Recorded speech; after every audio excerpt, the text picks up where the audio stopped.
देखिए, सबसे पहले मैं आपका बहुत धन्यवाद कर रहा हूं, आपको नमस्कार कर रहा हूं, प्रणाम कर रहा हूं।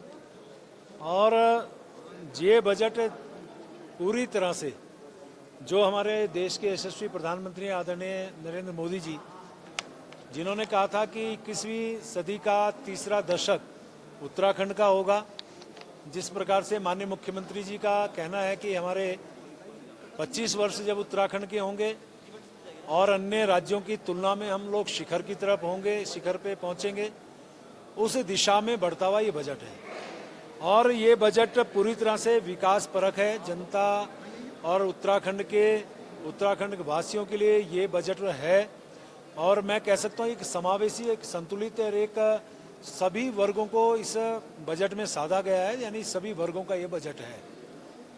ऐसे स्थिति में मैं कह सकता हूँ कि जब आप यहाँ छात्रों की आप देखिए, मैंने कहा था कि छात्र को किस प्रकार से हम लोग जो उदीयमान छात्र हैं, जो हमारे प्रतिभावान छात्र हैं, उनको हर वर्ग के छात्रों को हम इसमें छात्रवृत्ति देने का हमने प्रावधान किया है।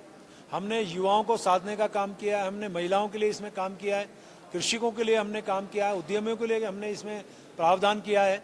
हमने इंफ्रास्ट्रक्चर की बात करें तो पूंजीगत व्यय को बढ़ाने का हमने इसमें काम किया है। कैसे इंफ्रास्ट्रक्चर बढ़ेंगे, तो ये सारे जितने भी हमारे मद हैं उसमें जिस प्रकार से प्रावधान आज हुए हैं, तो मैं इसे बजट को पूरी तरह से कह सकता हूं कि हमारे वित्तीय प्रबंधन का बहुत स्पष्ट एक उत्कृष्ट नमूना मैं इसे कह सकता हूं। और आने वाले समय पे इसकी झलक भी आपको देखने को मिलेगी। जैसा आज सभी वर्गों को हम लोग जब बात करते हैं, पिछली बार जब हमारा, जैसे मैंने कहा था कि हमारा बजट पिछली बार कर राजस्व के अंतर्गत जो बजट का अनुमान था 15,370 का हम अनुमान कर रहे थे, जिसके सापेक्ष अभी 16,951 को जो है ये अनुमान लगाया जा रहा है, यानी कि ये 10% ज़्यादा है, राजस्व का 10% ज़्यादा है। ये वित्तीय अनुशासन का सीधा सीधा एक जीता जाता नमूना है। और मैं कह सकता हूँ कि ये 77,407 करोड़ का जो बजट है, जो पिछले वर्ष की तुलना में लगभग 18% की इसमें बढ़ोतरी की गई है।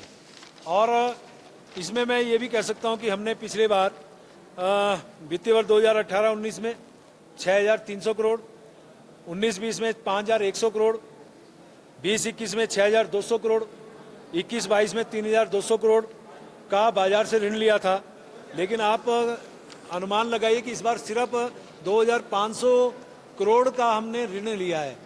तो ये वित्तीय अनुशासन का ये भी एक सीधा जीता जाता एक नमूना हमारे सामने है।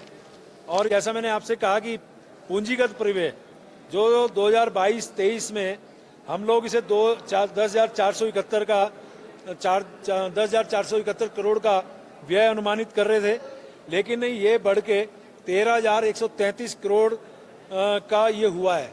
तो अब आप इस अंदाज लगाए 21% इसमें भी बढ़ोतरी हुई है। और मैं यदि इसके साथ बात करूं तो आपको मैं ये कह सकता हूं कि हमारे यहाँ कुल व्यय जैसे मैंने बताया कि 18% लास्ट टाइम से बढ़ा है। और जो हमारी कुल प्राप्तियां हैं गत वर्ष के सापेक्ष 18.44% बढ़ी है। ऐसी हमारा जो गत वर्ष की जो हमारी राजस्व अधिशेष है वो 4,309.55 करोड़ रुपया है। और जो हमारी गत वर्ष के सापेक्ष हम पूंजीगत व्यय की बात करते हैं तो वो 21.16% ये इसमें बढ़ोतरी हुई है। और इसमें आप देखिए हमने स्वरोजगार को भी फोकस किया है, रोजगार को भी हमने फोकस किया है। इसमें चाहे हमें उद्यान में 815 करोड़ का हमने प्रावधान किया है, हमने पॉली हाउस के लिए 200 करोड़ का प्रावधान किया है, जैसे मैं कृषि का और इसकी आपसे बात कर रहा था। मिशन एप्पल योजना के लिए हमने 35 करोड़ का प्रावधान किया है। राजकीय नियुक्ति हेतु पर्याप्त जो धनराशि इसमें हमने दी है, यानी कि 133.53 करोड़ का इसमें प्रावधान किया है। उद्योग के बारे में यदि बात करूं तो वर्क फोर्स डेवलपमेंट में 100 करोड़ का हमने इसमें प्रावधान किया है, यानी कि इस मद में हमने 461.31 करोड़ का प्रावधान किया है। ऐसी आप पर्यटन की यदि बात करें तो हमने कुल मिला के इसमें 302.04 करोड़ का प्रावधान किया है। शिक्षा युवा कल्याण की बात करें तो 10,459.55 करोड़ का हमने इसमें प्रावधान किया है। स्वास्थ्य के क्षेत्र में 4,217.87 करोड़ का हमने इसमें प्रावधान किया है। यानी कि हर सेक्टर में, हर क्षेत्र में कुछ नई हमने और जो गैरसैंण जिसकी हम बात कर रहे हैं, बार बार एक सवाल उठता है, तो इसके लिए भी हमने 1,000 करोड़ रुपए का इसमें प्रावधान किया है। अब आप देखिए कि लगातार, जैसे मैं बार बार कहता हूं, गैरसैंण जो हमारी जोशीमठ आपदा के बाद बार बार आपके माध्यम से आती है, उसके लिए हमने 1,000 करोड़ का प्रावधान किया है।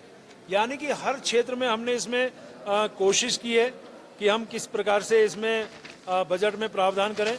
तो मैं कह सकता हूं कि कुल मिला के ये बजट उत्तराखंड के लिए, उत्तराखंड वासियों के लिए, और जिस प्रकार से माननीय मुख्यमंत्री जी का मार्गदर्शन हमें मिला है, उनके दिशा निर्देशन में हमने बजट प्रस्तुत किया है। तो मैं इसे अब तो पूरी तरह से समावेशी, संतुलित और जनहित में, जनता के लिए इस बजट को मैं कह सकता हूँ। मैं मुख्य सेवक के रूप में मैं अपना सौभाग्य मानता हूं कि पहली बार, वैसे तो मैं अनेकों बार इस विधान भवन के बनने के बाद अनेकों सत्रों में मैंने भाग लिया, लेकिन मुख्य सेवक के रूप में ये मेरा पहला सत्र था।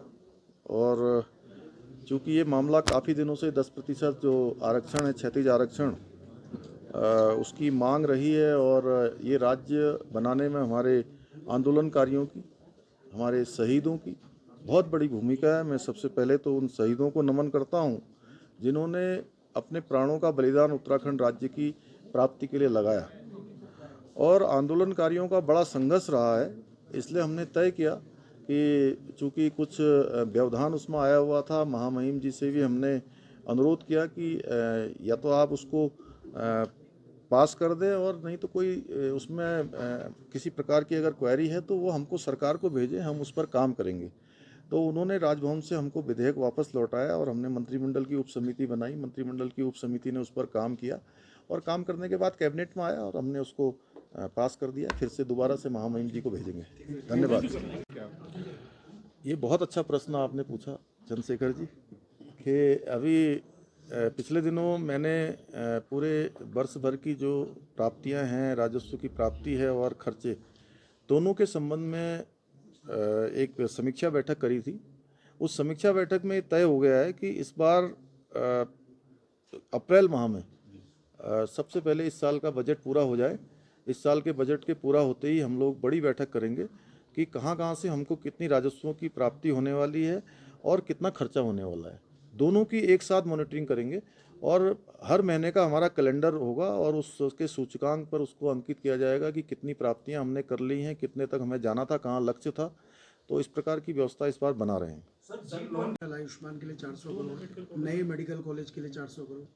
देखिए, इंफ्रास्ट्रक्चर और हेल्थ की सुविधाएं हमारी प्राथमिकता में है, और माननीय प्रधानमंत्री जी ने जो आयुष्मान भारत योजना प्रारंभ की है, उस योजना का 100% लाभ यहाँ पर उत्तराखंड के कार्ड धारकों को मिल रहा है, और इसलिए हमने 400 करोड़ रुपए की धनराशि का इसमें प्रावधान भी किया है।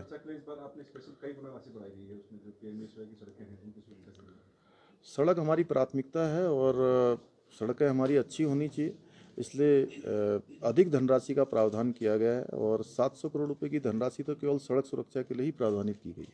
अच्छा, बजट राशि का आईटी और आर्टिफिशियल इंटेलिजेंस यानी जो रिसर्च और इनोवेशन है, युवाओं के स्टार्टअप के साथ साथ उस पर विशेष फोकस किया गया है, और ये पहली बार इंट्रोड्यूस हो रहा है। तो ये लगता है कितना ज़्यादा युवाओं को जो स्किल्ड है उनको मदद देगा। नहीं, ये बजट देखिए, जो हमारे युवा उद्यमी हैं और युवा स्टार्टअप के लोग हैं, जो इंटेलिजेंस के क्षेत्र में, आईटी के क्षेत्र में और साइंस एंड टेक्नोलॉजी के क्षेत्र में जो आगे बढ़ना चाहते हैं, आगे आना चाहते हैं, और माननीय प्रधानमंत्री जी की सोच के अनुरूप कि साइंस एंड टेक्नोलॉजी का ये ज़माना है, और इसका अधिकाधिक उपयोग हम राज्य के लिए कर पाएँ, हमारे नव युवकों को, हमारे नौजवानों को और इस नव उद्यमियों को हम प्रोत्साहित कर पाएँ, इसलिए हमने विशेष रूप से इस बजट में यह भी प्रावधान किया गया है। देखिए, जोशीमठ को बचाना और जोशीमठ को फिर से एक नए स्वरूप में खड़ा करना, ये हमारा संकल्प है, और हमारे देश के यशस्वी प्रधानमंत्री आदरणीय मोदी जी का भी लगातार जोशीमठ को लेकर उनकी चिंता है।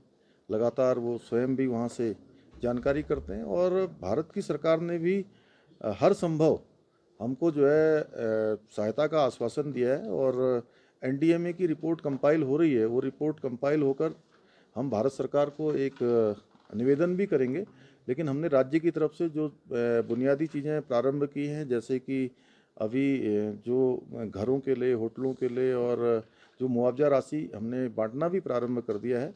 अपनी तरफ से भी, राज्य सरकार की तरफ से भी इसमें 1000 करोड़ रुपए की धनराशि का प्रावधान किया गया है। मुख्यमंत्री जी, जो बजट जो है सरकार ने प्रस्तुत किया है, घोर निराशाजनक वाला बजट है। नौजवान साथियों की घोर उपेक्षा की गई है। आम जन के हितों के विपरीत का वाला ये बजट है। महंगाई कैसे कम होगी उस पर कोई बात जो इस बजट में नहीं कही गई। किसानों की आय दुगना करने का वादा लगातार करते आ रहे हैं, लेकिन आय दुगने करने के लिए कोई प्राविधान जो है इसमें नहीं किए गए हैं। विकास के कार्यों को आगे कैसे बढ़ाएंगे उसका कोई इसमें व्यवस्था नहीं है। सिर्फ जो है ये सरकार जो केंद्र पोषित योजनाएं हैं उसके माध्यम से अपने बजट को जो है प्रस्तुत करने का काम कर रहे हैं।